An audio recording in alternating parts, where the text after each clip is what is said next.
Filmmakers and field guides spent 16 years following a family of lions, whose male offspring became known as the Mapojos. They witnessed extraordinary behavior as the Mapojos embarked on a devastating quest for territory. That moment where they took over their first territory, that was the start of the bloodbath. These 6 males would conquer more land than any lions before them.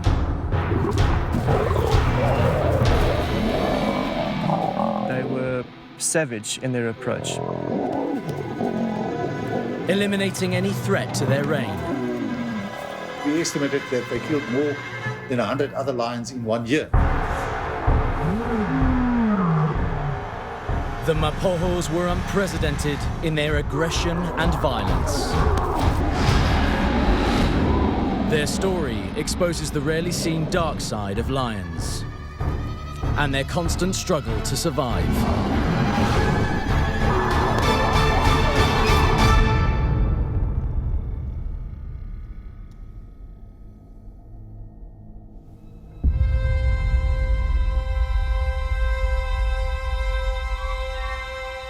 In the northeast of South Africa, the Sabi Sand Game Reserve shares a border with the Kruger National Park.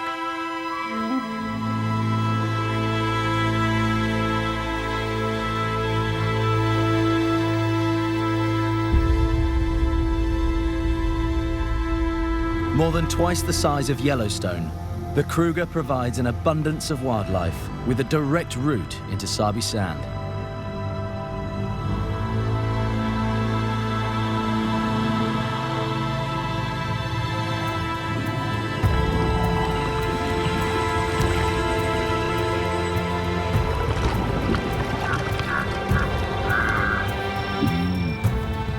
With so much prey, it's the perfect habitat for lions.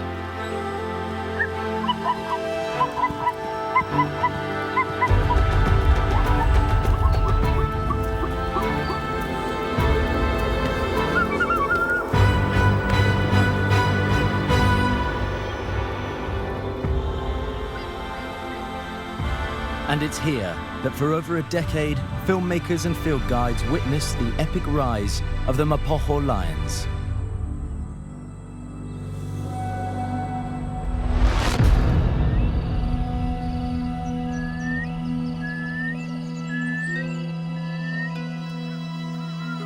For generations, the Sparta pride has lived at the heart of the Sabi Sand. In 2002, they were rearing 10 cubs, including 5 males.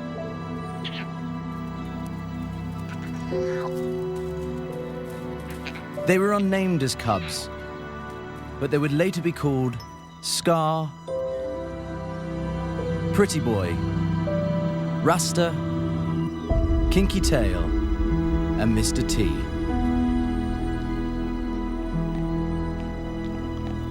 These young brothers would grow up to become known as the Mapojos.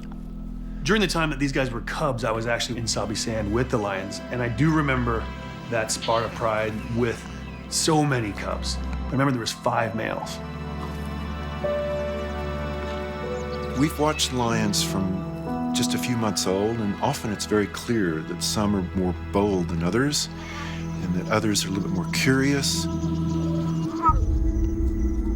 They might be more likely to engage with new things, try hunting new objects, and others may be more likely to just hang back, be a little more timid, and sort of learn a bit more from the sidelines.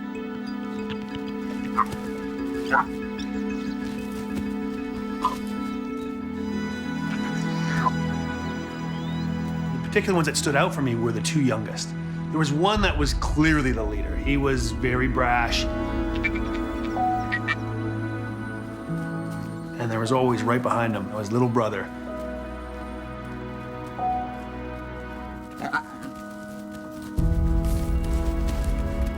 You could see this was a partnership from an early age. And it turned out that this was Mr. T and Kinky Tail.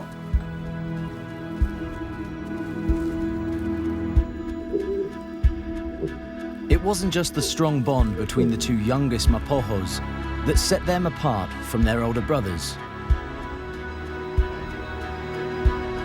These two cubs were special. You could tell from the early signs.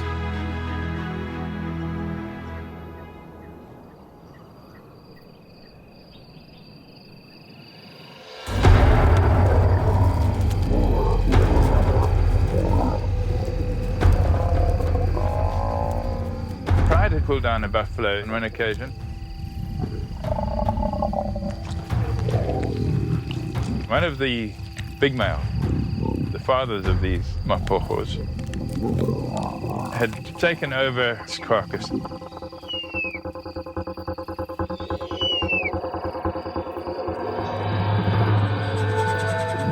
And this little male youngster was devouring the carcass quickly and quietly while this male was just holding on there.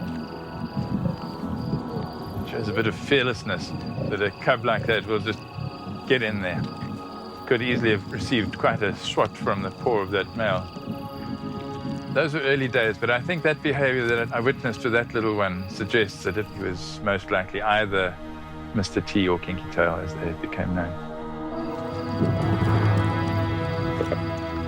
I think for the people that were lucky enough to witness the Mapojos as young cubs, you could have predicted then that this was going to be a real force to be reckoned with for other lions.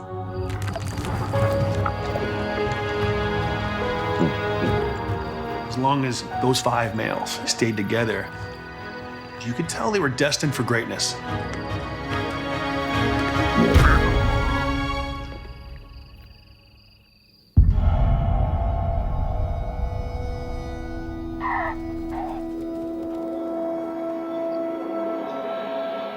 Only 1 in 8 male cubs survive to adulthood. If a cub is born into a healthy pride that's protected by a strong group of males, then this gives them the best chance of making it through the dangerous first year of life. We use the term pride to refer to the females. The females occupy the same general area for their whole lives, and their daughters may grow up and join them in those prides. So a big, strong pride can last for decades. Males, in contrast, form coalitions, and so that's a male-male grouping, and it may move many times through its life and end up very far from where it was born. The fathers of the youngsters that became the Mapojos was a great coalition. It was the West Street males, and they controlled a couple of prides. I remember the West Street males being pretty good fathers. They were very tolerant.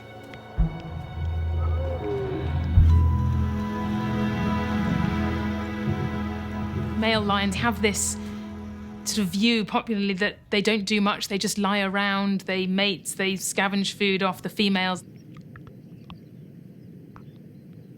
I think the reality of it is that males do perform very serious and important roles in a pride. So they have to patrol for territory, they have to defend cubs, defend females. Females are absolutely critical to a pride. They are its core social unit. The males may come and go, but the females will persist for generations. And that really makes a stable structure for lion sociality. Lions are one of the only gregarious cats in the world, and they get along better when they work together. And there's nothing more functional than a healthy working pride.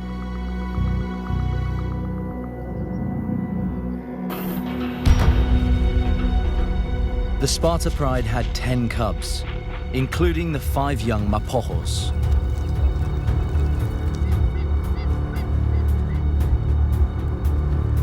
A pride this large had to target big prey. But the Sparta females and West Street boys took hunting to another level. Males play an absolutely critical role when you're starting to look at very big prey. They will help the pride take down these very big, dangerous animals.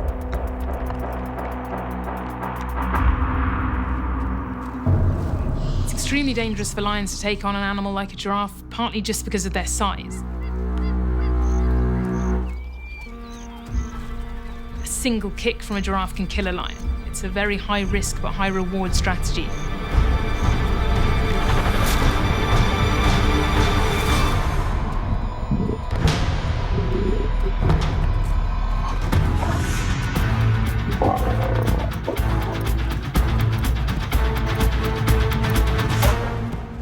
If the females are ahead and they're busy trying to pull down a large animal, those males will get stuck in.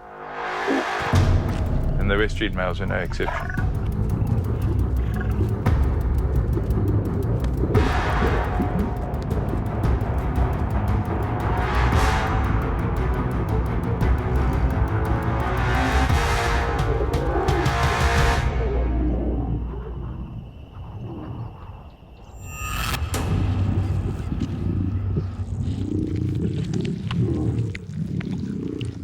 An adult male giraffe can weigh nearly 1,300 kilograms and feed the Sparta Pride for days.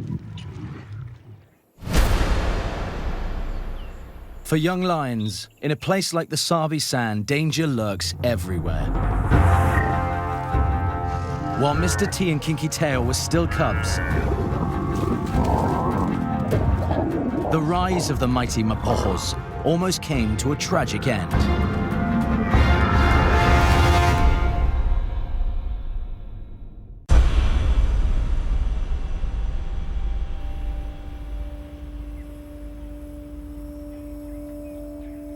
In 2003, the young Mapojos, Mr. T, Kinky Tail, Rasta, Pretty Boy, and Scar, were now between 6 and 18 months old. They had been born into a strong family, with a powerful coalition of males to protect them. Their mothers, the Sparta Pride, were superb hunters.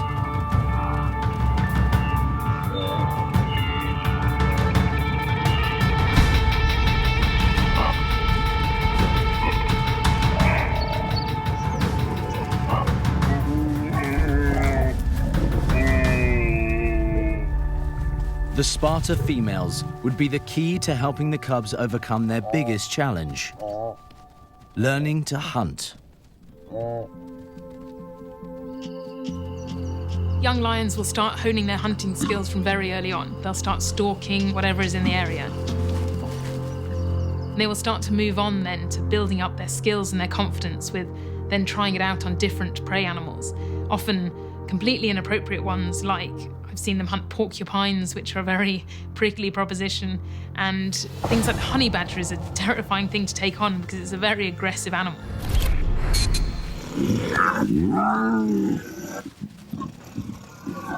It might not be something that young lions would ideally want to take on, but it's all part of building that confidence and the skill set for becoming effective hunters in the future.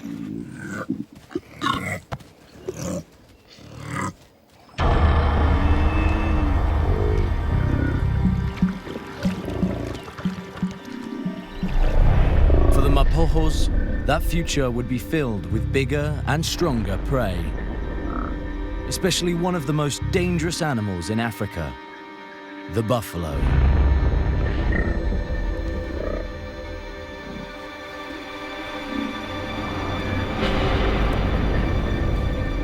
The largest herd I've recorded here is just over 1,400.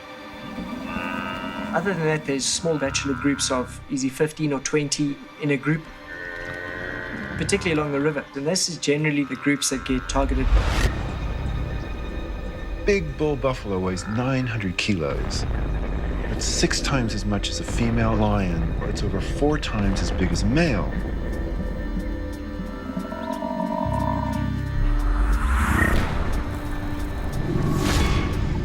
They've got big hooked horns. They can really damage a lion.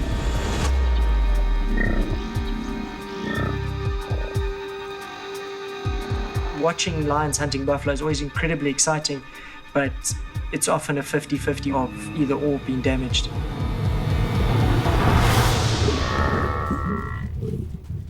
They ideally would like to go after just one buffalo at a time, but even if they catch a solitary bachelor, they often make enough noise. The bull does is it's going down and attracts helpers, other buffalo that come and try to thump the backs of the lions as they're holding down on the prey. Imagine then what happens when you have a whole herd of buffalo. Thousands of kilos of these animals ferociously. It's like a sheer wall of terror going straight towards the lions.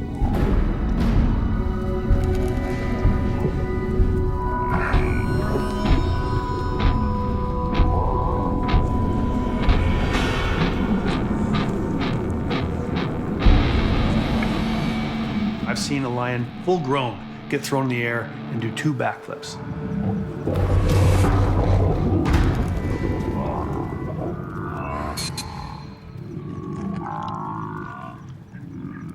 In spite of the danger, if they were going to learn how to tackle such massive prey, the young Mapohos would need to be right in the middle of the action. Cubs will learn very important things from watching the rest of the pride hunt. They're learning how to secure very rewarding prey in the future, so they will become bigger, they will become stronger and healthier. Sparta pride often used to take their youngsters with them on the hunt. They would follow not too far behind the adults. As happens 90% of the time, the buffaloes ended up turning on the lions and chasing them.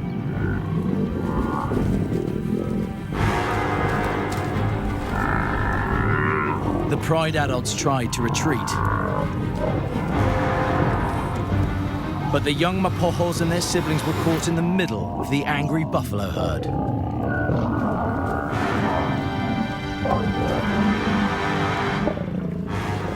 It's like a tempered bowling ball through skittles when they come running in. Lions run everywhere.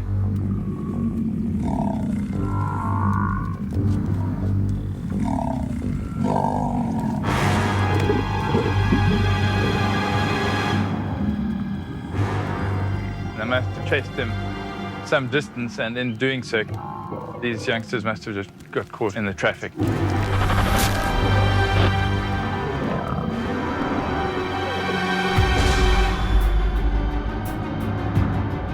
A large herd of buffalo will go search out cubs that are hidden in bushes and throw them around, stomp them. They will try and gore it with their horns, but pushing down with the bust to squash it. And that's how they actually killed it.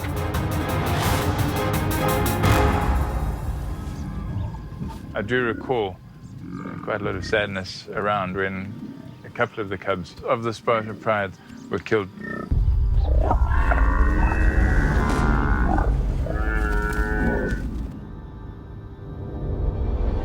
Some of the Sparta lions were killed by the buffalo. The 5 young Mapohos were lucky to have escaped. It seemed like destiny had other plans for these brothers. If those cubs had not survived, that whole Mapocho coalition would never have come into being.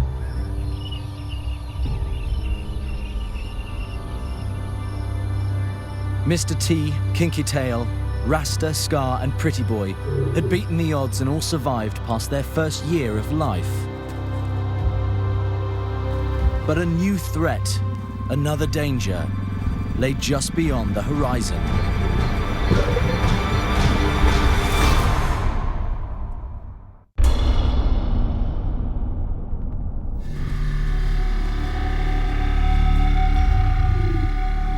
In 2003, an unknown male entered Sparta Pride territory. When new males come into an area, it's an extremely dangerous period for young cubs. Male lions, when they take over a territory, they kill every cub.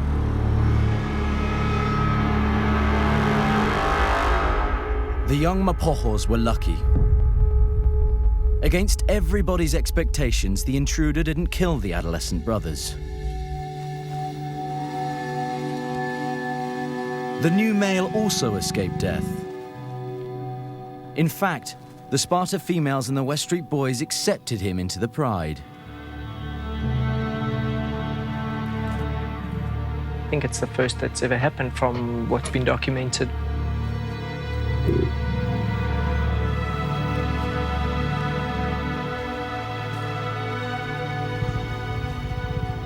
Initially, you would think the dominant males at the time, they would just kill him or chase him. But for some reason, he managed to either stay submissive or just be accepted quickly.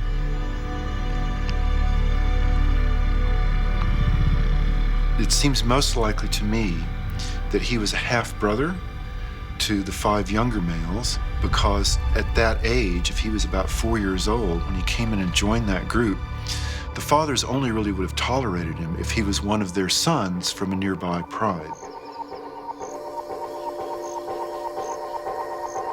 Over the next year, the new male, known as Makulu, became a full member of the Sparta Pride and big brother to the 5 now adolescent Mapohos. Also during this year, field guides saw that the close bonds between Mr. T and Kinky Tail that started when they were small cubs had now strengthened, and they were inseparable.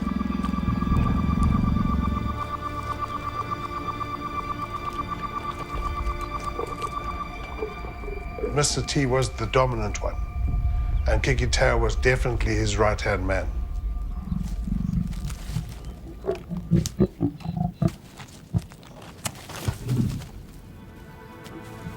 He would be there to back up Mr. T in any situation. I think he was there almost as his sidekick.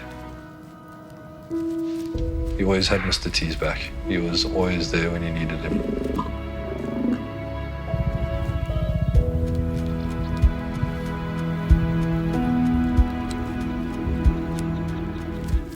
The bond that the two of them had was incredible.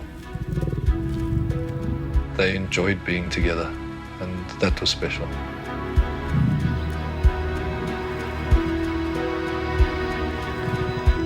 But peace in a lion pride is short-lived for young males. When they reach sexual maturity, they're forced to leave the pride, to face the world on their own.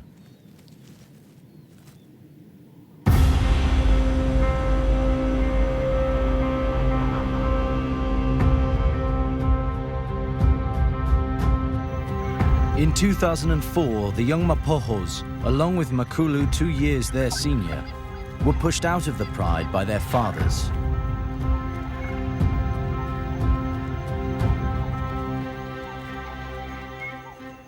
As nomadic males, they would now have to fend completely for themselves, hunting alone, with no territory of their own, no prides of females, and the constant threat from patrolling dominant males. During this critical nomadic period, more male lions are killed than at any other time. The main thing is that now that they've reached that point in life where they have to make that journey on their own, they've left home, they've got to stand or fall by themselves, but there's 6 of them. That's the key advantage they have in life.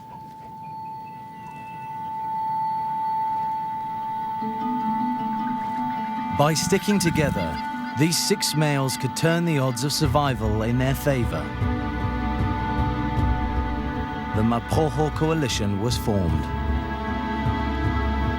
There was a long way to go before they would be big enough, strong enough, and confident enough to claim a territory of their own. At the start, it was difficult to really identify them because their manes had just started coming through. But the names that developed in time, first of all, there was Makulu. He was older. He was a very big lion. He had a beautiful black mane. He was a magnificent animal. One started becoming called Pretty Boy,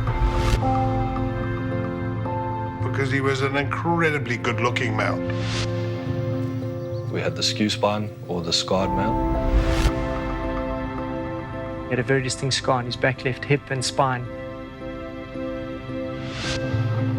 Then we had Rasta, or dreadlock. He had obviously got something caught in his mane and looked like a real dreadlock. Mr. T. Who had a real mohawk type mane. And then Kinky Tail. Were the 6 Mapohos.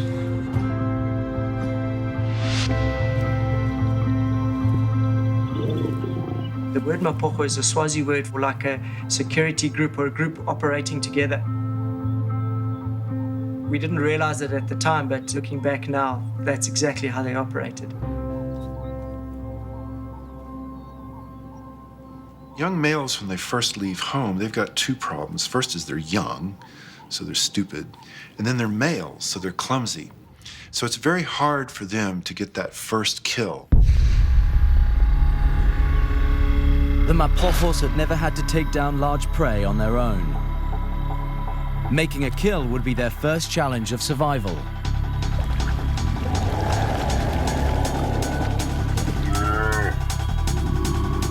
Over the next few months, the mapojos would keep honing their hunting skills, trying to build on their confidence taking large prey. But even with a coalition of 6 lions, it was going to take time.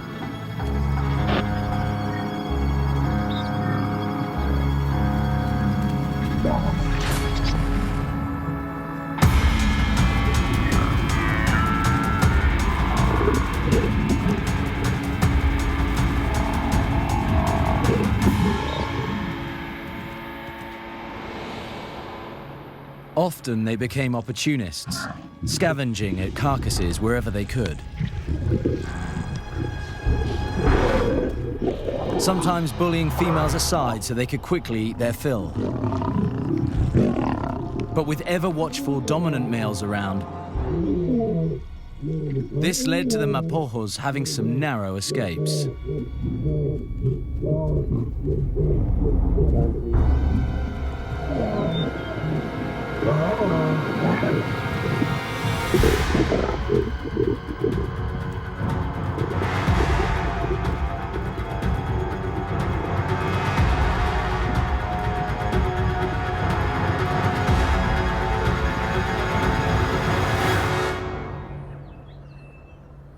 Eventually, the young mapojos became the big game hunters they were destined to be.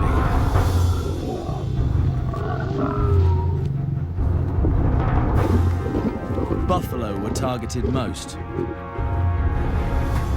but they also took down hippo,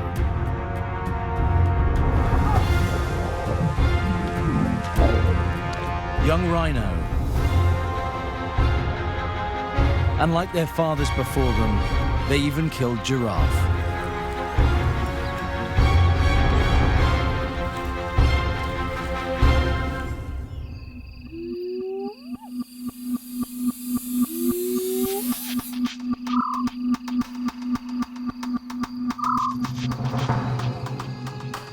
What was quite unique about them, when they were hunting, they would move together as a group.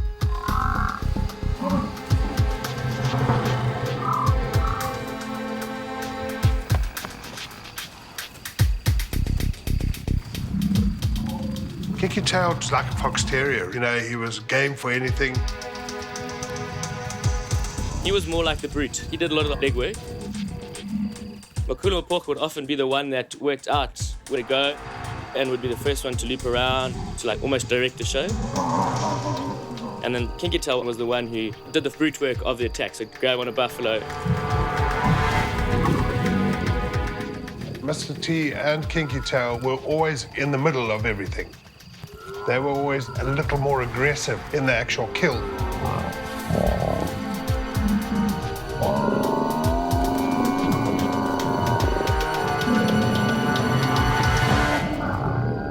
The fact that these males learned how to hunt buffalo really was the key to their success because they all grew to be big and strong.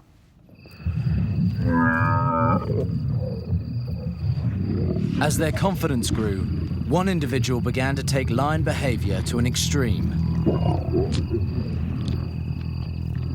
Often around the kills while they were feeding, it seemed as if on many occasions that Mr. T was more of the aggressive one. He was the one that would go in for everything. Whether it be fighting with his own brothers, he had no problem having a go.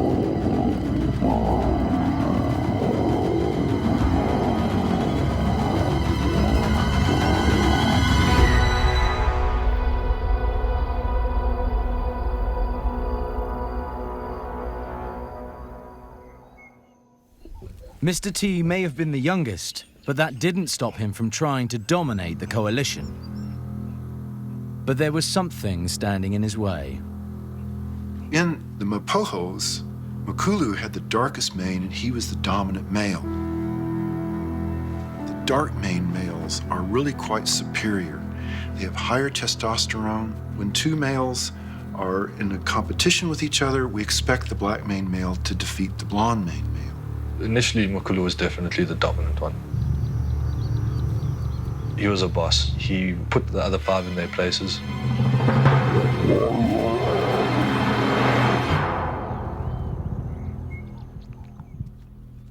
Mr. T would have to wait his turn. Now, with Makulu in charge, these young nomadic males had finally become a confident hit squad of 6. A coalition ready to seize a territory of their own.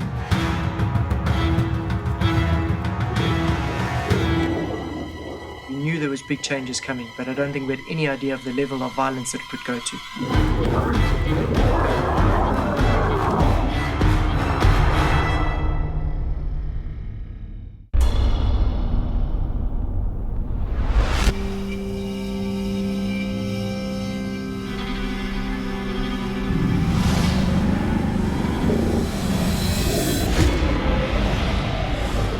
The Mapohos were finally ready to take over their first territory.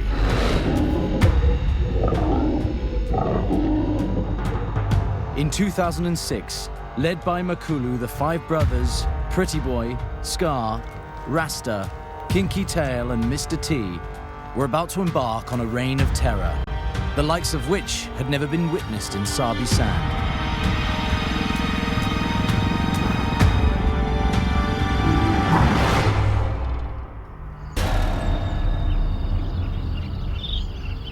For most field guides, just seeing 6 male lions together was unheard of.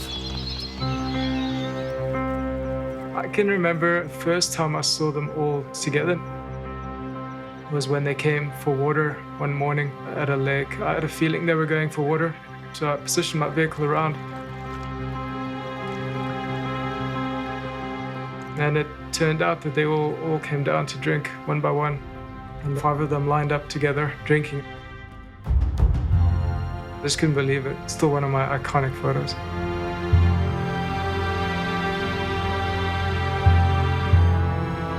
We never expected to see 6. It was, from our side, something that was unheard of, almost unnatural.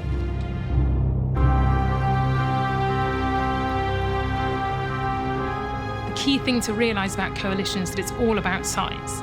You want to have at least 3 or more males and have a good chance of taking over a territory.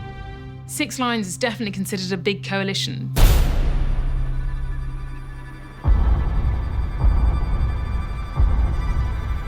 The only way the Mapohos could claim their own territory was to take it by force. Their first encounters would be crucial.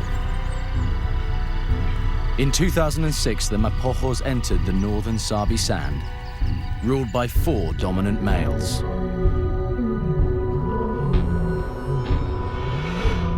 Usually when lions first come in, they're quite quiet. These guys came in like a wave, and they didn't care.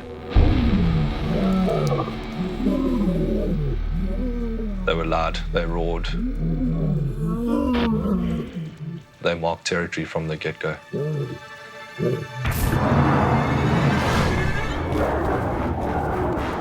The northern males tried to defend their land and prides.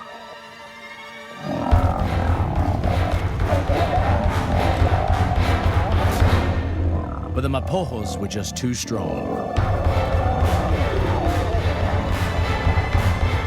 It only took them killing one of the 4 males. And the 3 remaining males ran. They couldn't stand their ground. They had no chance at all.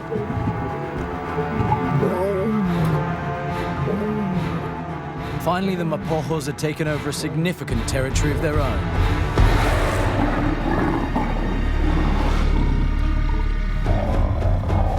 A foothold from which to expand with their newfound dominance and confidence. That moment where they took over their first territory, that was the start of the bloodbath.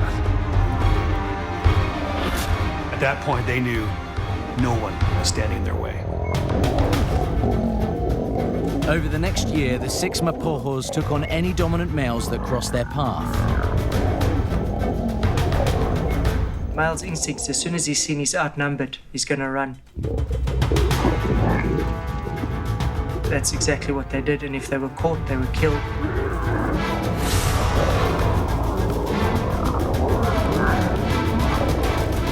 It was 6 gangsters coming in and decimating our lions.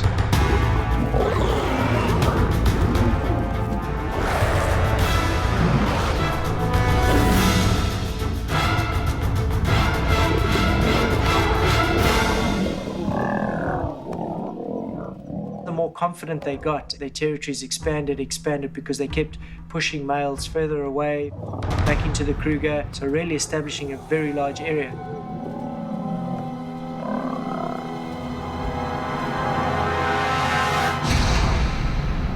Kicking out the resident males is only the first step on the path to dominating a territory.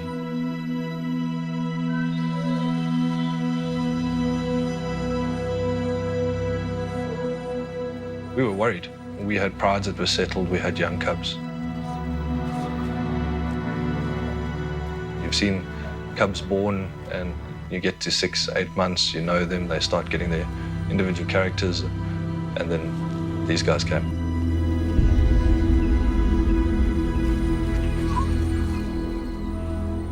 When new males come into an area and take over a pride, it's an extremely dangerous period for young cubs.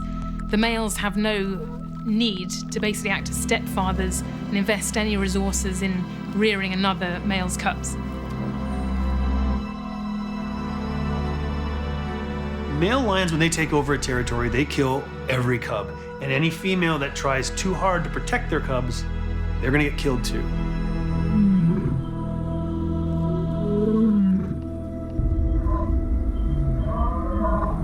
Females will respond quickly to any evidence of new males on the scene, and they will retreat towards their cubs, and they will also band together to try to repel those incoming males and stop them killing the cubs.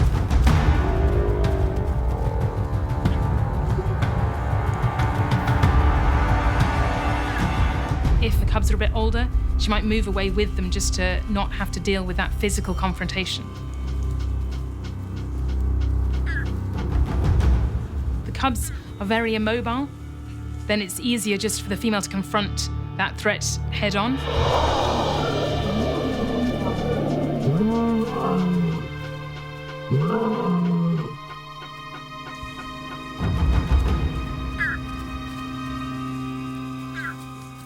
I was watching the Ottawa Pride, which was a pride of 3 females and 11 cubs.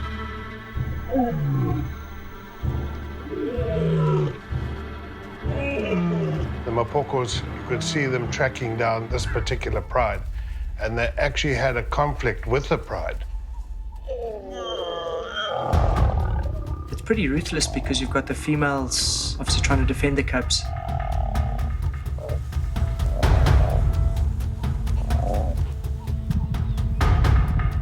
The male's aggression is just on another level. Females can fight to the death in defense of their cubs. A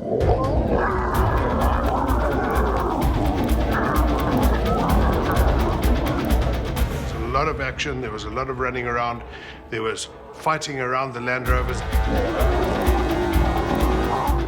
At one stage, I thought one female was going to go over the top of our Land Rover to try and get away from the males.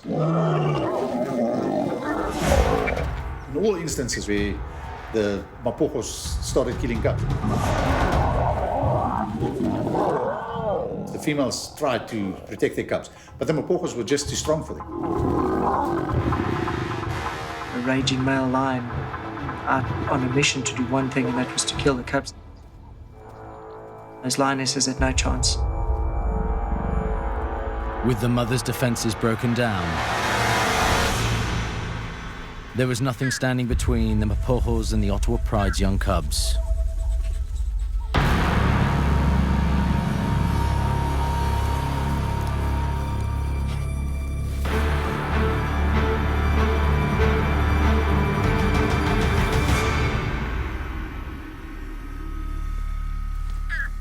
you've got a team of 6 working to find you, it's difficult to hide little ones that can't keep up. And so that's how they were picked off slowly. The whole Ottawa Pride, I think, had 11 cubs in it. They were all killed.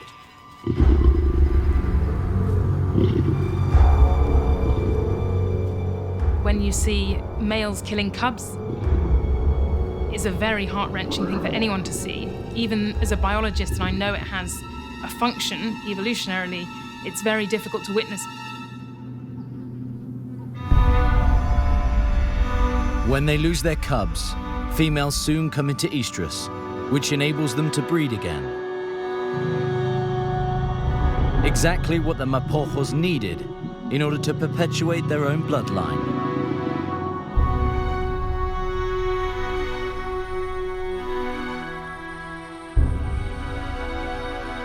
Over a period of about 3 months, every cub that we had here, the whole lot were killed by the Mapocho and eaten.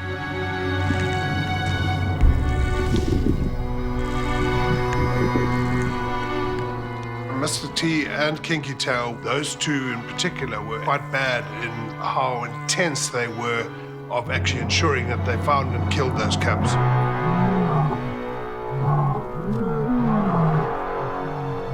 A quarter of all cubs that die in their first year are killed by male lions. It's a natural part of a pride takeover. It seems like from all the stories that we've heard, that Mr. T was the most vicious of all these lions.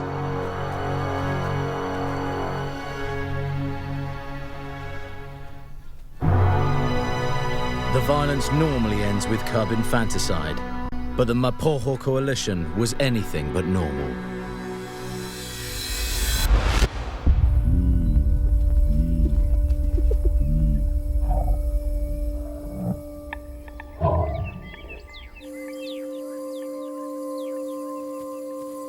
With the resident males of the Ottawa Pride gone and their cubs killed, the Ottawa females would soon be fertile once more.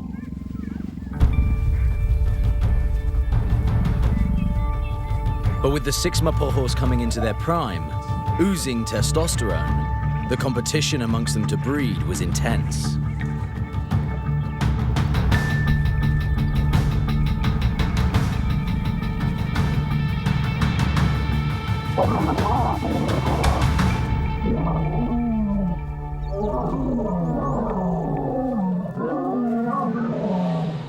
Boiled over to the point where we even saw them kill lionesses that were in estrus, willing to mate with them.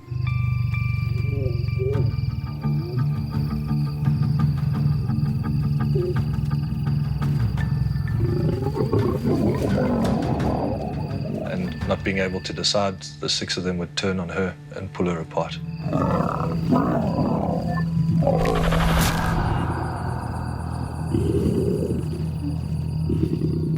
First thing I saw was Mr. T. He was busy biting into the back of a lioness. And then he started suffocating her.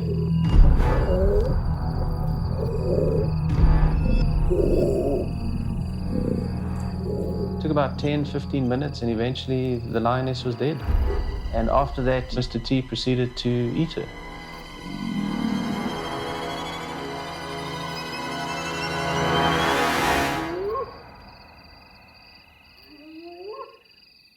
Some of the behaviour that's been described for the Mapojos in terms of killing females certainly sounds unusual.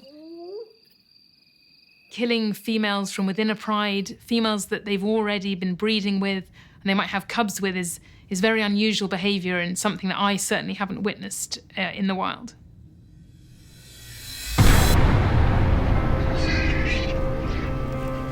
Over the next year, the Mapojos took over pride after pride, killing any lions that were a threat. I don't think any of us can be certain as to how many lions were eventually killed by the 6 Mapojo. You could see that the population had dropped because of these guys. At one stage, we estimated that they killed more than 100 other lions in 1 year in the Sabi. It's an extraordinary number.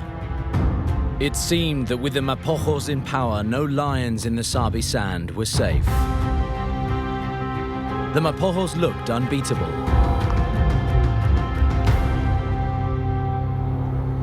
The only threat to their power now came from within the coalition itself. The biggest fight I saw was between Mr. T and Makulu.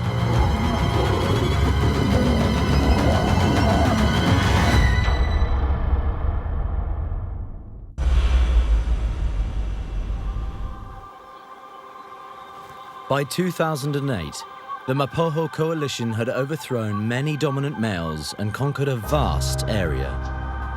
An area so large it was previously divided into more than 5 separate territories. This is the first coalition that we had ever heard of that had claimed such a large territory.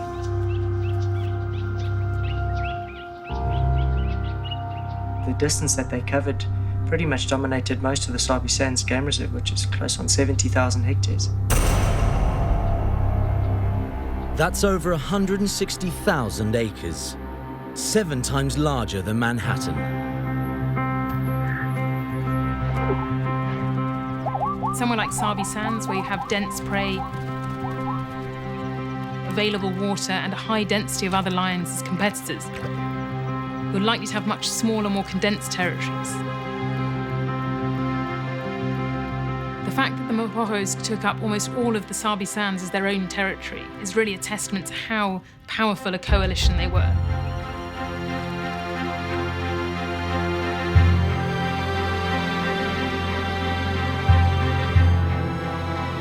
With all their competition eliminated, the Mapojos now controlled more than 8 prides.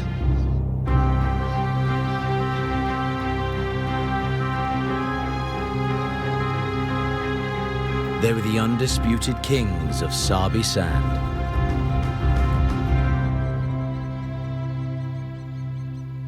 But for some of them, that wasn't enough.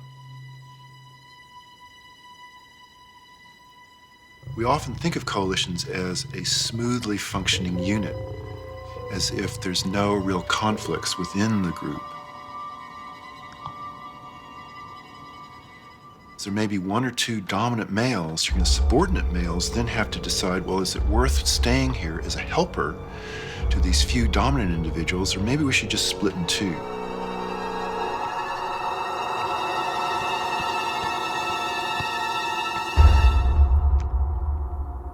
Mr. T and Kinky Tail were not born to be helpers. They wanted to be in charge.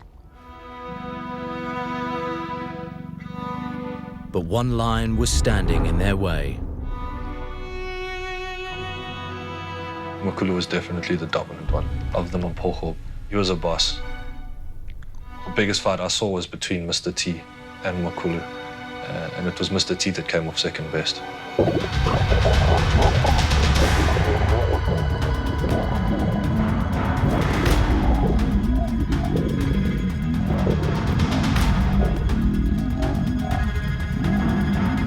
Makulu managed to grab him on one of his legs, and Mr. T was injured.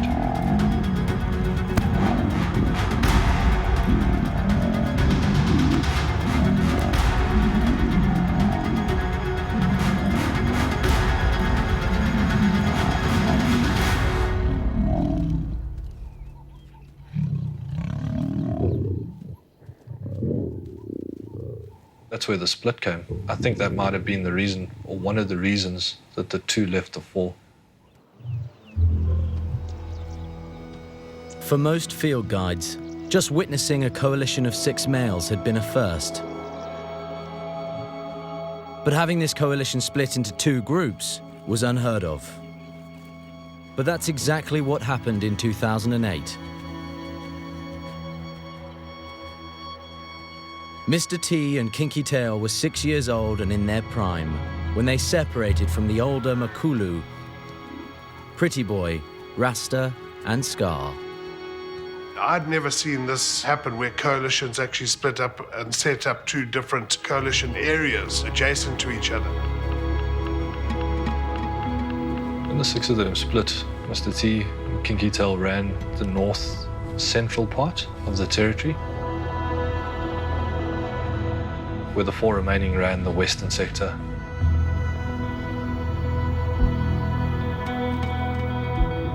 Where I was based, it was Kinky Tail and Mr. T that ran the area. From us initially hating this because of what they were doing, they became our males. They became the males we knew and the males we grew to love. Mr. T and Kinky Tail looked like they enjoyed each other's company. It looked like they enjoyed being together.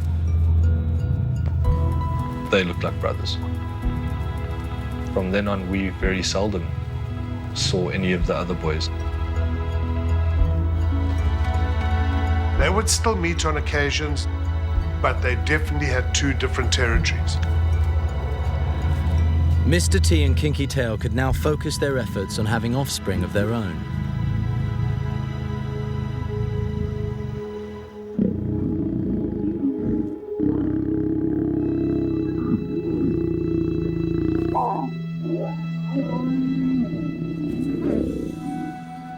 Lionesses feel safe when you've got a strong coalition looking after the cubs, not allowing anybody else to come and kill the cubs. It makes their life a lot easier.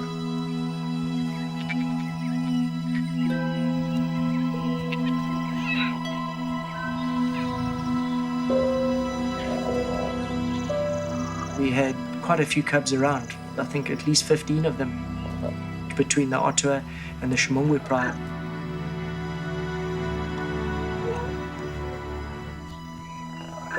Many prides, with many new cubs, filled the Mapocho's separate territories. It was the most peaceful time since the coalition was formed. With that peace came a new challenge: to be fathers. Males are not generally patient with cubs, but Makulu seemed to be the most patient with them. Numerous occasions we saw cubs climbing on him, pulling his mane, and he was always very tolerant of them. To be a good father, it's not just that they have to give their cub a pat on the head. They actually have to be patrolling the area to keep strangers away.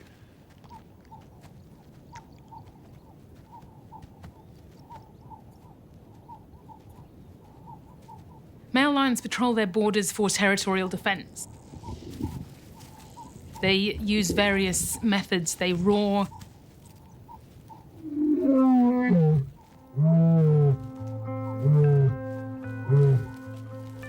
they scent mark,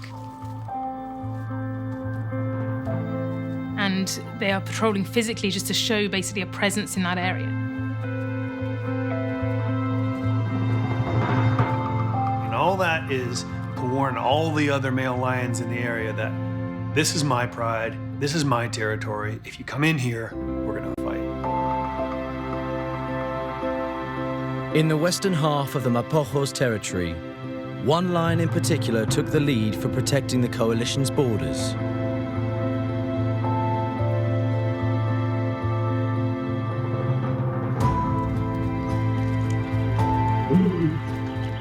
I often found Makulu away from the other Mapochos. He was all on his own. All I could presume is that he was patrolling his area.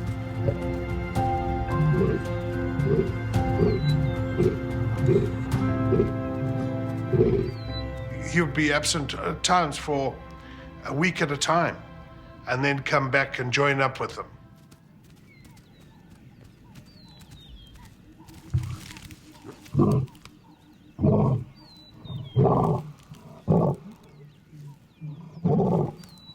This is because they had such a vast territory to patrol, and he used to do most of the patrolling.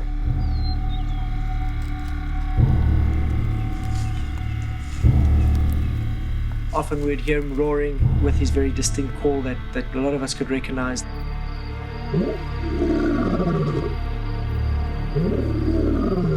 I'm still yet to hear a lion roar like Makulu. He had one of the oddest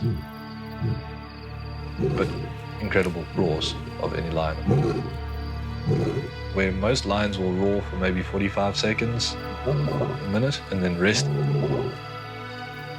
He would continue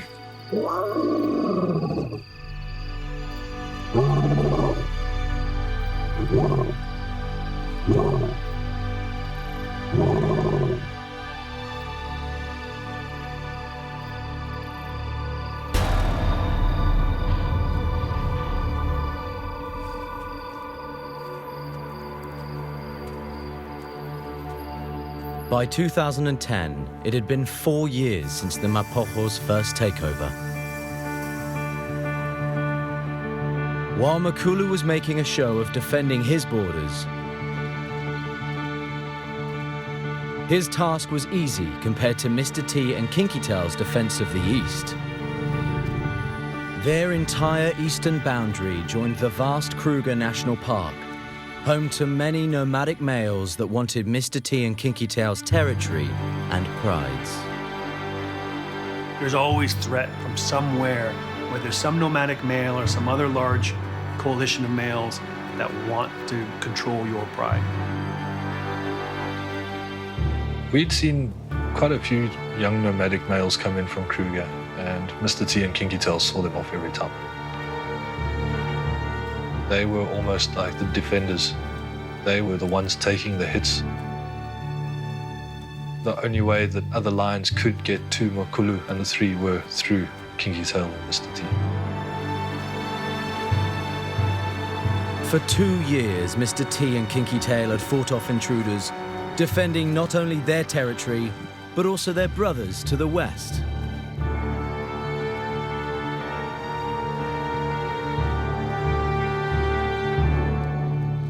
They didn't realize that there was a coalition of 5 that we now call the Machingalans that were slowly making their way south. Seeing off individual nomads was one thing, but for Mr. T and Kinky Tail to face a coalition of 5 males on their own was a challenge on another level. Majingalanis were big, young, strong, and they knew how to fight.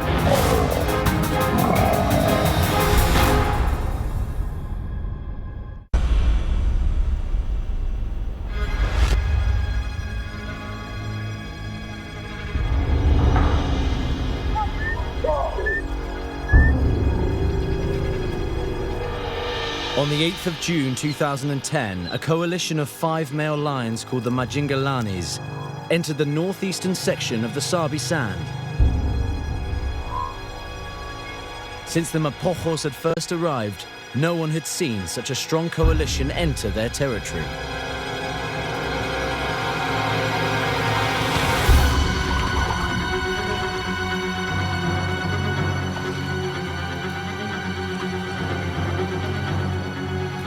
As a force of 6, the Mapochos were unbeatable. But since the split, it was left to just Mr. T and Kinky Tail to defend their eastern territory.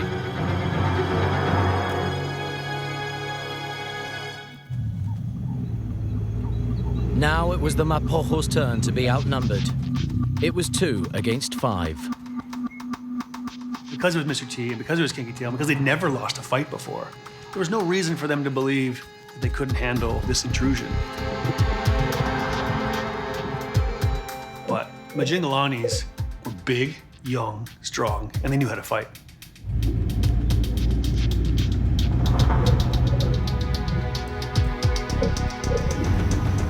I didn't know what to expect. I did not know what was going to happen. I was scared.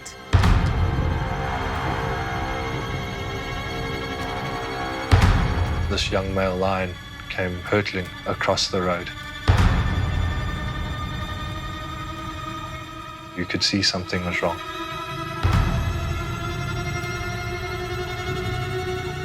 But I never expected to see Mr. T and Kinky Tail right behind him. They just shot out of nowhere and they chased him for about 100 meters. Having isolated one of the Majingalani intruders, Mr. T and Kinky Tail went on the attack. Mr. T grabbed him behind the neck and rolled him, and Kinky Tail climbed into the groin straight away.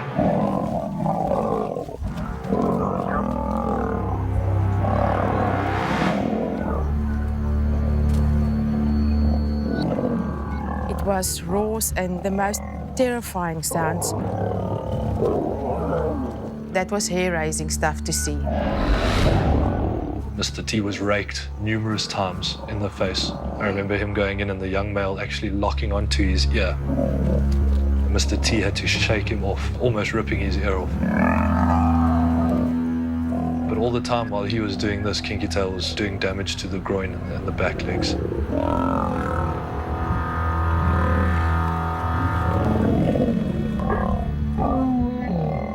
And he roared. Kinky Tail roared while he was doing the damage. He had a mouth full of lion and he was roaring. I've never seen that or even heard of that before.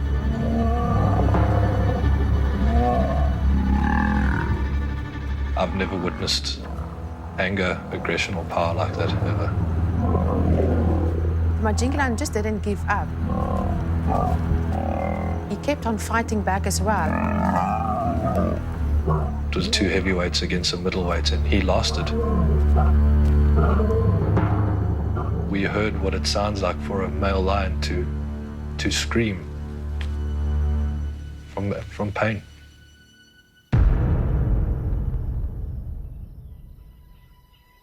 It was with mixed feelings that I left the sighting. At that stage, I was just quite relieved that it was not Kinky Tail and Mr. T on the receiving end of this brutal fight. The injured Kinky Tail and Mr. T spent the day nursing their wounds, while the Majingalani was left to die by the roadside. Once more, they had successfully defended the coalition's territory.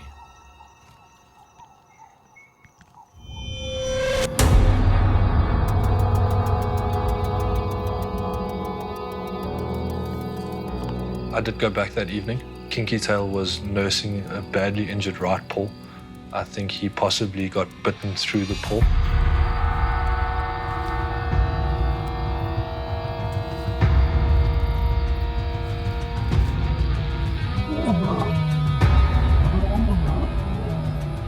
Later on during dinner time, I just heard roaring on the open area and around the lodge.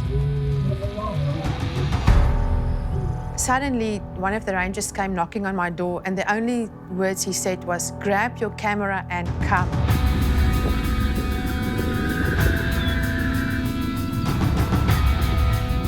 It didn't take long for Karin to find the source of the noise. The Majingalani intruders were on the move. We were following the Majingilans up the road. And I thought, no, I can't believe this. It's going to happen again. It was as though the Majingalani were coming for revenge.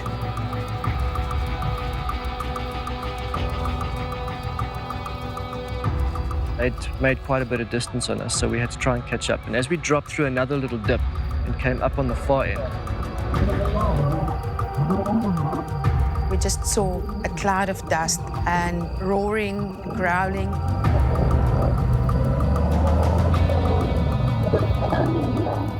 A massive war broke out.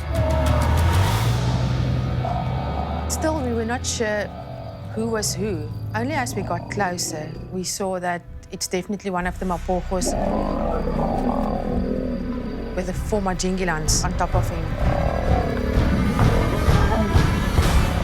It soon became clear that it was Kinky Tail being pinned down by the 4 intruders.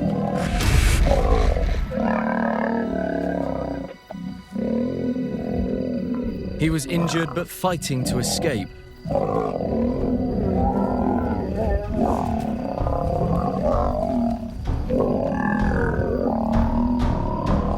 They were savage in their approach. I've never experienced something quite that brutal.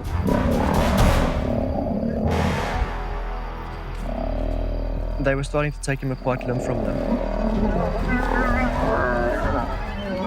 One was between his hind legs, damaging the genitalia, the soft underbelly. And then suddenly there was a snap that sounded like a gunshot. You could hear the spine breaking.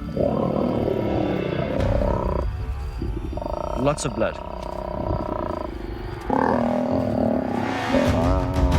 And of course, it's so much more vivid when you see it happen right in front of you.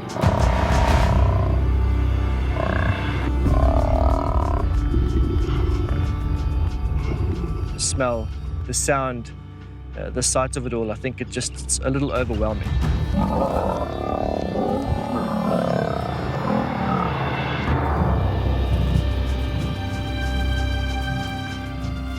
Suddenly, Mr. T came from nowhere.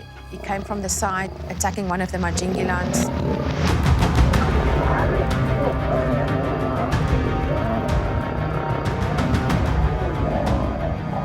Kinky Tail is mortally wounded, but it doesn't stop Mr. T from trying to save his brother.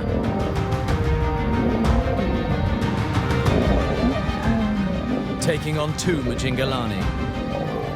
He tried to help his brother, but he knew he could do nothing. He tucked tail and he ran. 2 individuals that were still anchored on Kinky Tail peeled off. And they followed their brothers and went after Mr. T.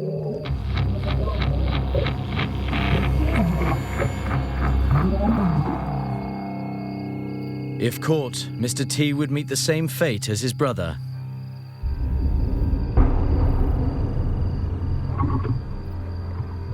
Kinky Tail was breathing very, very deeply. Nobody said a word. You could hear a pin drop.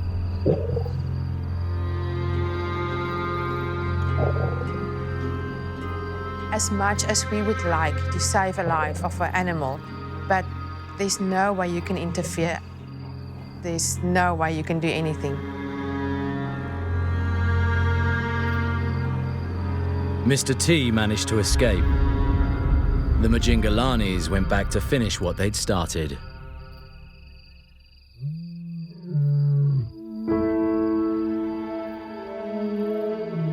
We could hear them coming for at least 10 minutes before they actually arrived, and then in the distance we could see them coming down the road. They knew they had him outnumbered and injured. There was going to be no room for him healing up and ever being a threat ever again. They were going to end him then.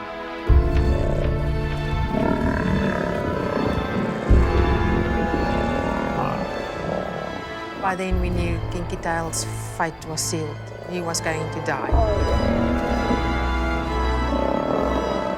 Seeing Kinky Tail being ripped apart, it was, I think, one of the worst moments in my life.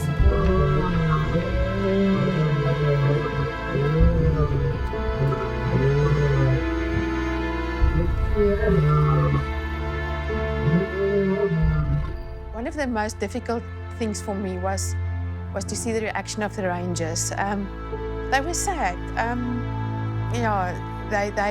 They experienced it in a more emotional manner. I heard about Kinky Tail's death that evening, and I cried. It was a lion that was my favorite lion. I really enjoyed him, and I was upset by it. I broke the news to a lot of the guys the next morning on the radio, and there was a stunned silence. Guys didn't believe it. Guys didn't want to believe it. And I think there were quite a few tears shed.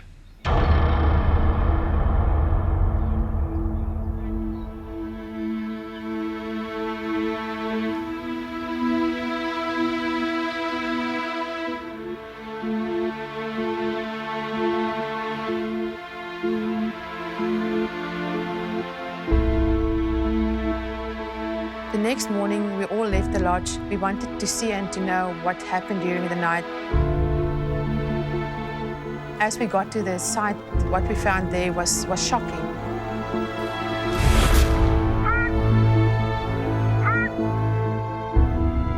We found a hyena and 2 black-backed jackals feeding on the remains of Kinky Tail.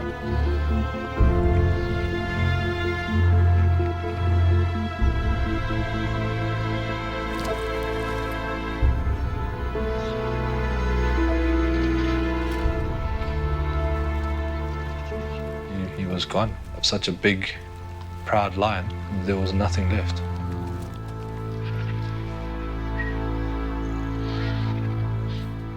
One of the most emotional thing that I've seen was a black-backed jackal running away with a mane of what used to be a big, majestic male lion.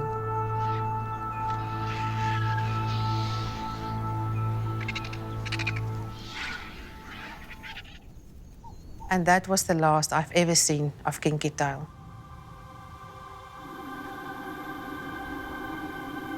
Soon after the death of his brother, a badly injured Mr. T was seen moving west.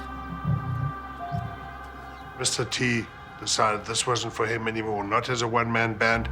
He couldn't hold that territory.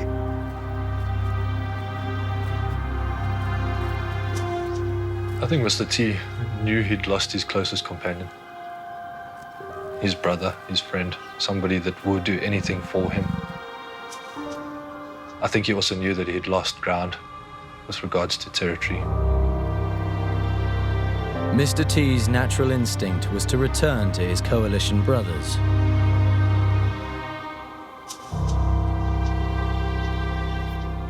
We hadn't seen him in almost 2 years. And that morning we could see Mr. T from about 80 to 100 meters away. He was just watching them.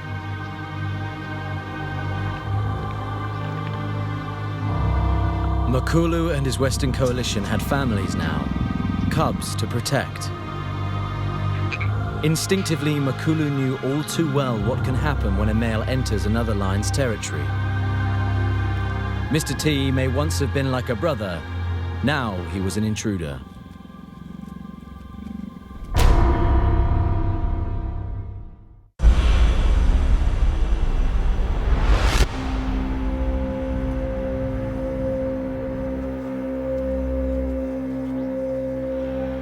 Mr. T had managed to escape the Majingalani coalition, who had torn Kinky Tail apart and taken over the brothers' eastern territory.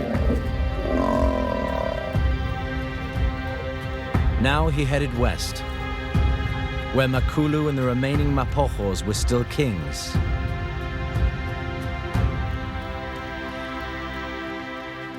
The volatile Mr. T had been responsible for breaking up the strongest coalition ever to reign in the Sabi sand. How would his return be received? Makulu Mapocho wasn't happy that Mr. T had come back. Yet he was accepted by the other 3 Mapocho that were here.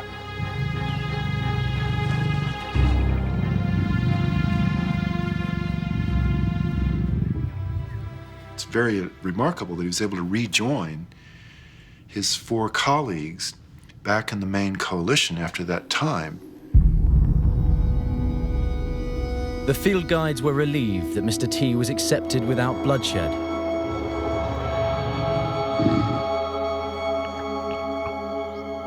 But Mr. T was Mr. T. These were not his prides, and they were not his cubs. We expected Mr. T to accept the coalition's cubs, and he didn't. I don't think any of us could imagine what was going to happen. None of us were prepared for it.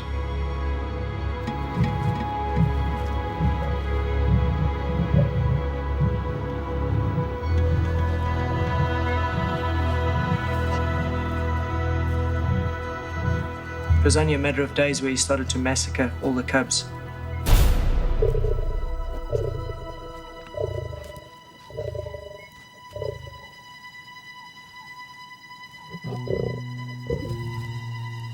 He would actually go and seek out the cubs that belonged to the coalition and actually kill them and eat them.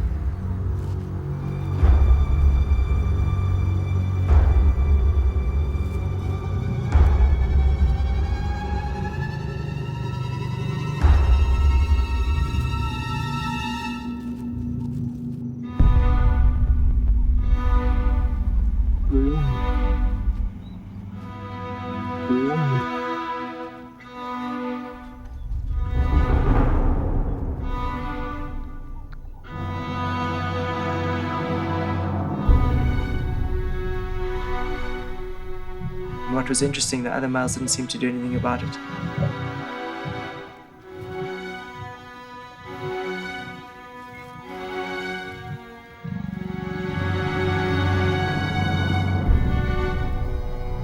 Many of these youngsters were Mr. T's nieces and nephews, but his brothers seemed unwilling to stop the carnage. Mr. T intended to take over the prides and mate with the lionesses, but the coalition's cubs had been standing in his way. So he brutally did what came naturally. The power in the West had shifted. Mr. T was the new king.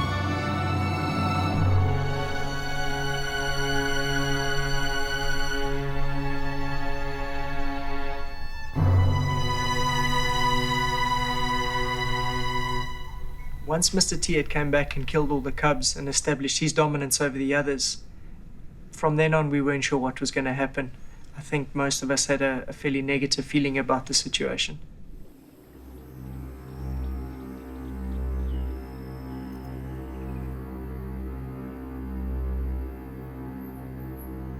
For the next 2 years, the Majingalani slowly ate away at Mapocho territory. The intruders took over most of Mr. T and Kinky Tail's land, their prides, and almost certainly killed their cubs.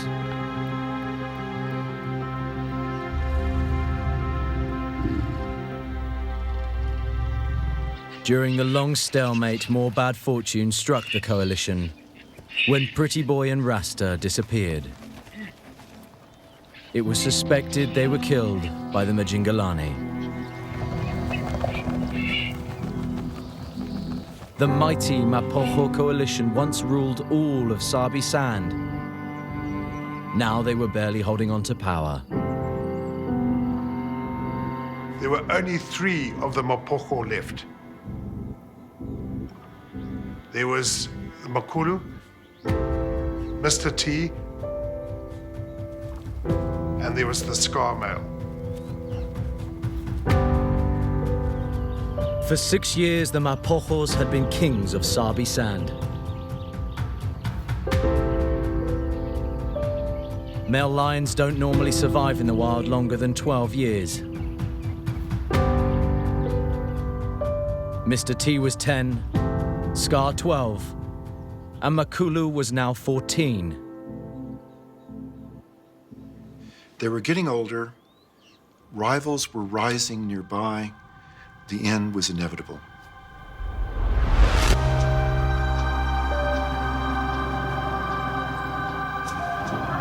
On the 16th of March 2012, yet another coalition of 5 males called the Salatis entered Mapocho territory from the south.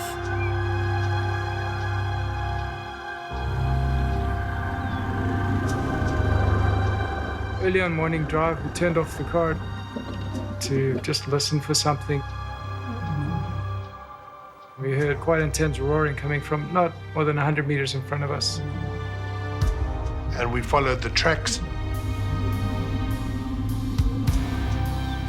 It was quite clear to see that the Salatis were after the Mapocho. They were young and strong. They were still getting into their prime, so they were ready for a fight, I think.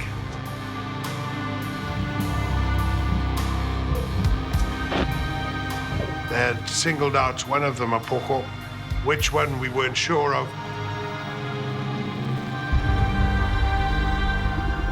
Any aging lion would struggle in a fight with so many young males. But that didn't stop one of the Mapochos from defending the last of his territory.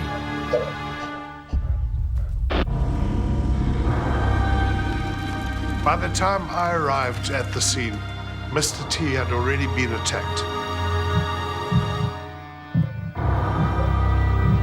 The last Mapocho king was fighting for his life, and he was alone.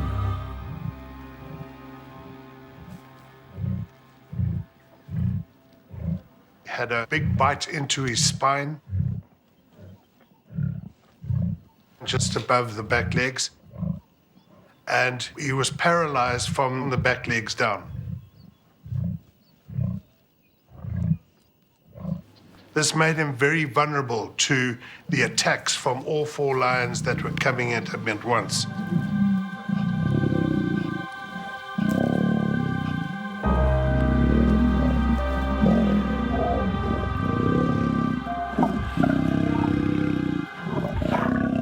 The tactic they were using, and in a very ruthless way, was to sort of distract him one way so another male could bite him in the spine.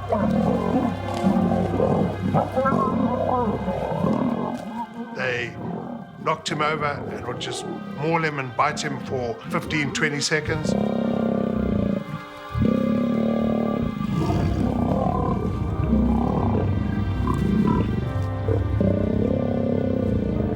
And then they would stop and they would move away.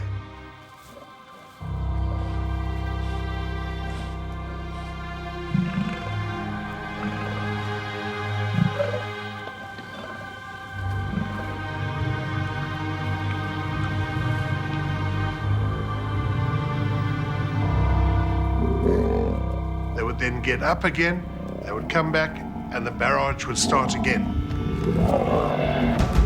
Mr. T, by that stage, would have been fighting for his life.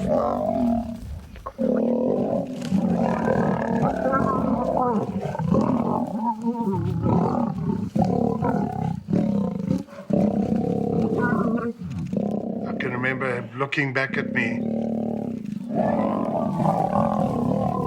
The fact that he was still able to get up and still try and take on the coalition after they'd ripped him apart gives you an idea of the strength and character of this magnificent animal.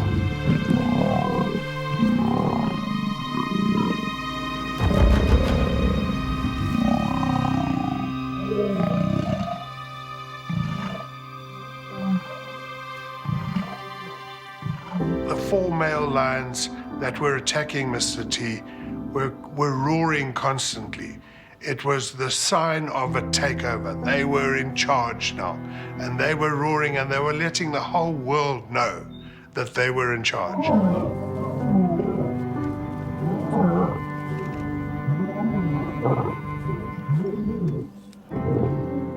It was a very intense sighting. The emotions going through you ranged from excitement to disbelief to awe.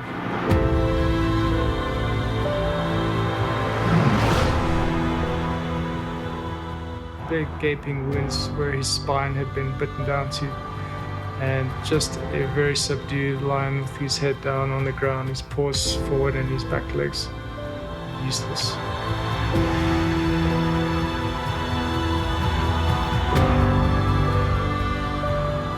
There was no comeback from this. Mr. T was going to die, and he was going to die that day.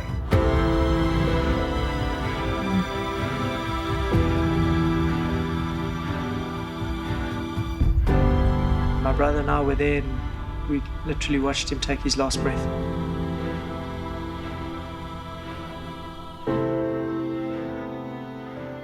To see an end to an era like that does have an emotional effect on you, and I'm not sure that I would like to see that again. Very emotional ending to the whole Mapocho saga.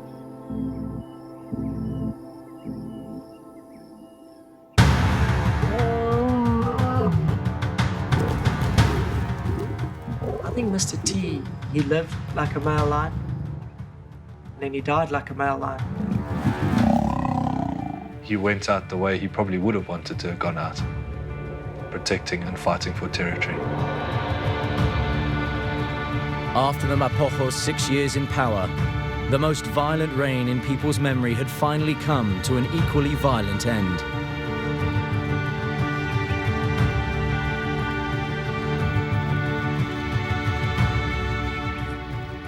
Makulu and Scar were the last of the Mapochos. Way beyond their prime and heavily outnumbered from all sides, their only option was to leave the Sabi sand.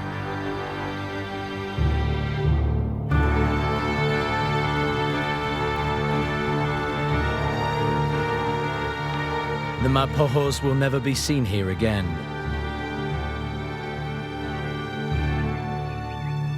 But there is hope for their future generations.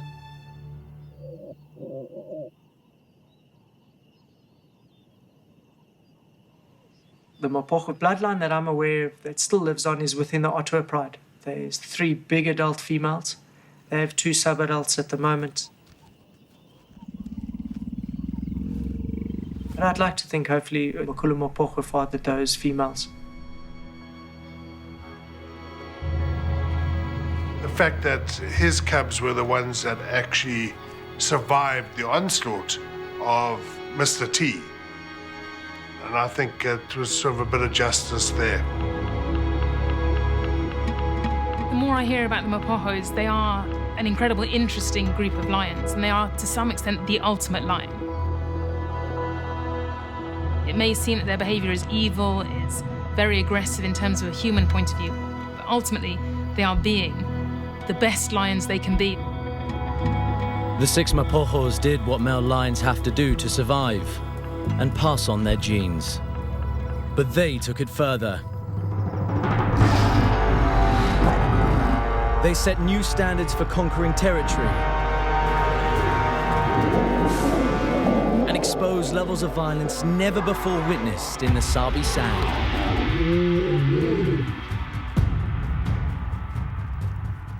There is such a dark side to lions that isn't often highlighted. It is cute and it is amazing and it's regal and it's beautiful, but it's difficult, it's vicious, it's dangerous. Mapojos showed us what it is to be a lion.